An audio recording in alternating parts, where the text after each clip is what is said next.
நமஸ்காரம். எல்லோரையும் திருக்கோயில் சேனலுக்கு வரவேற்கிறேன்.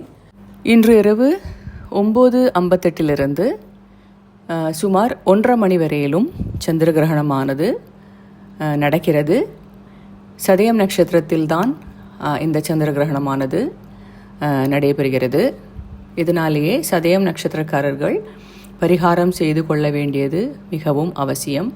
இந்த கிரகணத்தின் போது பின்பற்ற வேண்டிய ஒரு சில விஷயங்கள், இதன் தாக்கத்திலிருந்து விடுபட ஓரிரு விஷயங்கள் இங்கே சொல்ல விரும்புகிறேன். அதற்கு முன்னாடி என்னுடைய சேனல் இதுவரையிலும் பார்க்காதவங்கள் தயவுசெய்து பார்த்து லைக் பண்ணி ஷேர் பண்ணுங்கள். அதே மாதிரி உங்களுக்கு பிடித்திருந்தால் சப்ஸ்கிரைப் பண்ணுங்கள். நோட்டிஃபிகேஷன் பெல் ஐக்கனையும் கிளிக் பண்ணுங்கள். இப்போ இந்த கிரகணத்தின் போது முக்கியமாக சொல்லப்படுகிற ஒரு விஷயம் என்னவென்றால் உணவு எப்போது சாப்பிடுவது என்பது. சாதாரணமாக நம்ம முன்னோர்கள் எல்லாம் கிரகணம் பிடிக்கும் நேரத்திலிருந்து 6 மணி நேரம் முன்பாக நாம் சாப்பிட்டிருக்க வேண்டும் என்று சொல்கிறார்கள்.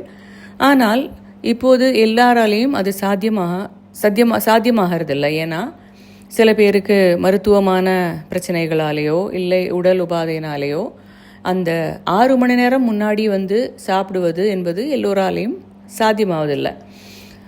ஆனால் நீங்கள் கிரகணம் ஆரம்பிக்கும் முன் ஒரு 3 மணி நேரம் முன்பாவது நீங்கள் சாப்பிட்ருக்க வேண்டும் என்பது கணக்கு. ஒரு 7:30 மணிக்குள் நீங்கள் சாப்பிட்டிருந்தால் அது மிகவும் சிறப்பு. கூடின பட்சம் 8 மணிக்கு மேல் எதையுமே சாப்பிடாதீர்கள். அதே மாதிரி தண்ணி கூட அருந்தக்கூடாது என்பதுதான் இதில் சொல்லப்படும் ஒரு சூக்ஷ்மம். இது எதற்காக சொல்லுகிறார்கள் என்றால், நம்ம அதற்கு முன்னாடியே நம்ம சாப்பிட்டோம், கிரகண நேரத்திலோ இல்லை 1 மணி நேரமோ 1/2 மணி நேரமோ முன்னாடியே நம்ம சாப்பிட்டோன்னா நம்ம கிரகண நேரத்தில் மலமூத்திர விசர்ஜனம் செய்ய வேண்டியிருக்கும். அது நம்ம அபான வாயுவை தூண்டிவிடும்.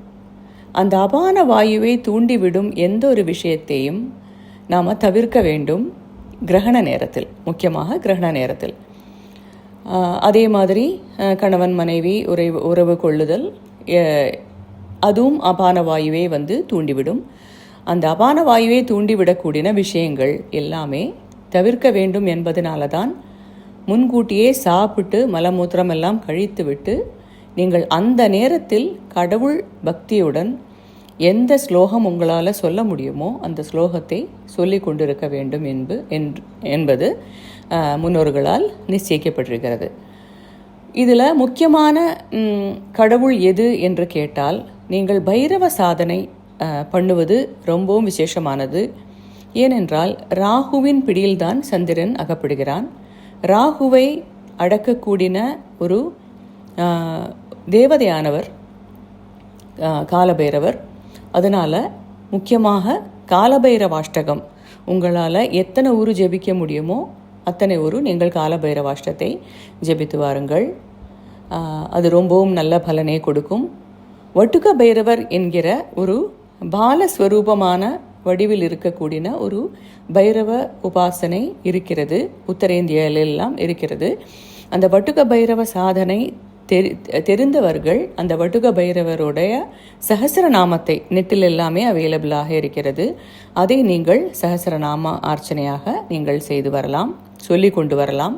உங்கள் வீட்டில் சிவலிங்கம் வைத்திருக்கிறீர்கள் என்றால், அந்த சிவலிங்கத்துக்கு அபிஷேகம் பண்ணுவது வழக்கம் என்றால், அந்த சிவலிங்கத்தில் அபிஷேகம் பண்ணும் தண்ணீர் அதில் ஏதாவது வாசனை பொருட்களானது கலந்து அந்த கிரகண நேரத்தில் நீங்கள் அந்த சிவலிங்கத்துக்கு அபிஷேகம் செய்ய வேண்டும். சாதாரணமாக அந்த அபிஷேகம் செய்துவிட்ட தீர்த்தத்தை நாம் அருந்துவோம். ஆனால் இந்த கிரகண நேரத்தில் அபிஷேகம் செய்யும் தீர்த்தத்தை நீங்கள் துளசி செடியின் கீழிலோ இல்லை கால்படாத ஏதாவது ஒரு இடத்திலோ தான் ஊற்ற வேண்டும். நீங்கள் குடிக்கக்கூடாது. அதே மாதிரி இரண்டாவதாக சொல்லப்படுகிறது துர்கா தேவியின் நாமங்கள். நான் இதற்கு முன்னாடியே ஒரு 32 துர்கா தேவியின் நாமங்களை பற்றின ஒரு வீடியோ செய்திருக்கிறேன். அந்த 32 நாமாக்களை எத்தனை அதாவது ஒரு மாலை உங்களால் உருவிட முடிந்தது என்றால் அது ரொம்பவும் விசேஷமான பரிகாரம். துர்கா தேவி ராகுவை கட்டுப்படுத்தக்கூடிய மிக உக்ரமான தேவதை. அதனால் துர்கா தேவியை உபாசிக்கிறது இந்த கிரகண நேரத்தில் ரொம்பவும் அதிகமான பலனை கொடுக்கும். இது எந்த அளவுக்கு கெடுதல் பண்ணுகிறதோ அதே அளவுக்கு நல்லதும் பண்ணக்கூடியது கிரகணம். அந்த நல்லதை நாம் பயன்படுத்தி கொள்ள வேண்டும் என்பதுதான் இதில் இருக்கக்கூடிய சூக்ஷ்மம். எல்லோரும் என்ன நினைக்கிறார்கள் என்றால் கிரகணம் பொதுவாகவே நல்லதில்லை அப்படின்னு நினைக்கிறார்கள். ஆனால் ஒரு சாதனை பண்ணக்கூடியவருக்கு இது தாந்திரிகபரமான ஒரு சாதனையாகட்டும், இல்லை ஒரு உபாசனை செய்கிறவராகட்டும், அவர்களுக்கெல்லாம் இது ரொம்பவும் மிக ஒரு அதிர்ஷ்டமான ஒரு வேலை என்றே சொல்லலாம். இதன் மூலம் அவர்களுக்கு சாதனையில் ரொம்பவும் படிப்படியாக மேலே போக முடியும் அவர்கள் உபாசனையில் என்று சாஸ்திரங்கள் சொல்லுகிறது. அதனால் துர்காதேவியின் இந்த 32 நாமாக்களை சொல்லலாம். அதே மாதிரி துர்கா சப்தஸ்லோகி என்பது அதுவும் நான் சொல்லியிருக்கிறேன். துர்கா சப்தஸ்லோகி பாராயணம் செய்யலாம். அதே மாதிரி சண்டி சதகம், தேவி மகாத்மியம் போல இருக்கக்கூடிய நூல்கள் நீங்கள் குருவசமாக நீங்கள் கற்றுக்கொண்டிருக்கிறீர்கள் என்றால் அதை நீங்கள் பாராயணம் செய்யலாம். தர்ப்பணம் செய்பவர்கள் என்றால் நீங்கள் பித்ரு தர்ப்பணம் செய்ய வேண்டும். கிரகணம் விட்ட பின் செய்ய வேண்டும்.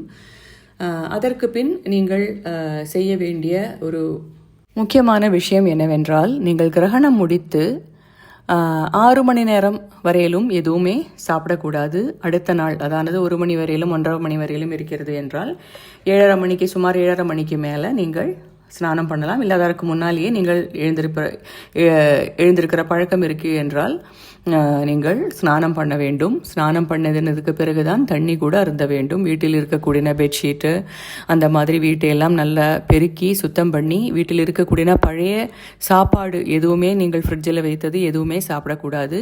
அப்படி நீங்கள் ஃப்ரிட்ஜில் வைக்கக்கூடிய சாப்பாட்டு பொருட்களில் எல்லாம் ஒரு தர்பையை கிள்ளி கொஞ்சமாக அந்த தர்பையை போட்டு வைக்க வேண்டும். ஊறுகாய், தயிர், மாவு போன்ற எல்லா உணவுப் பொருட்களிலும் திரவ ரூபத்தில் தண்ணியாக இருக்கக்கூடிய தண்ணீர் ரூபத்தில் இருக்கக்கூடிய எல்லாத்துலேயுமே நீங்கள் அது போட்டு வைக்க வேண்டும். அடுத்த நாள் காலையில் குளித்து அதற்கு பின் யாராவது ஒருத்தருக்காவது அன்னதானம் செய்வது, அதாவது நீங்கள் பைரவ சாதனை தான் செய்கிறீர்கள் என்றால் அந்த சாதனை கம்ப்ளீட் ஆக வேண்டும் என்றால் அடுத்த நாளைக்கு எத்தனை பேருக்கு வேணுமானாலும் செய்யலாம். ஆனால் நிறைய பேர் உங்களுக்கு கிடைக்கவில்லை என்றால் குறைந்தபட்சம் ஒரு மனிதருக்காவது நீங்கள் அன்னதானம் செய்வது ரொம்பவும் சிறப்பு.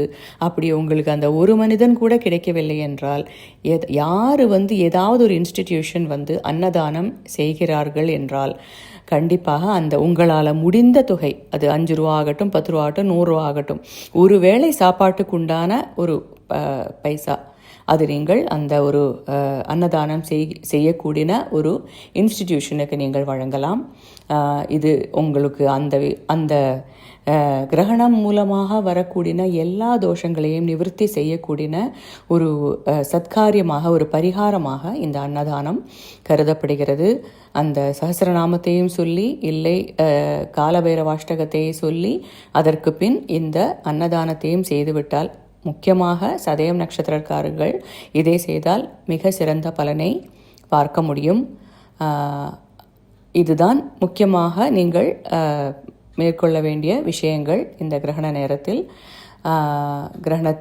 கிரகண நேரத்தில் உங்களுக்கு இந்த ஸ்லோகம் எதுவுமே கிடைக்கல என்றாலும் அம்பாளின் ஸ்லோகமானது துர்காதேவியின் என்ன ஸ்லோகம் உங்களுக்கு தெரியுமோ அந்த துர்காதேவியின் ஸ்லோகத்தை சொல்லி வரலாம். காலபைரவாஷ்டகம் எனக்கு தெரிந்து எல்லோருக்கும் தெரிந்திருக்கக்கூடிய ஒரு ஸ்தோத்திரம். அந்த ஸ்தோத்திரத்தை எவ்வளோ முடியுமோ அவ்வளோ பாராயணம் செய்து வரலாம். கண்டிப்பாக மருத்துவ ரீதியால் உங்களுக்கு எந்த விதமான பிரச்சனையும் இல்லை என்றால் மட்டும் 8 மணிக்குள் சாப்பிடுங்கள். இல்லை மருந்து சாப்பிட வேண்டும் என்று இருக்கக்கூடியவர்கள், அவர்களுக்கு இதில் எக்ஸெப்ஷன் இருக்கிறது.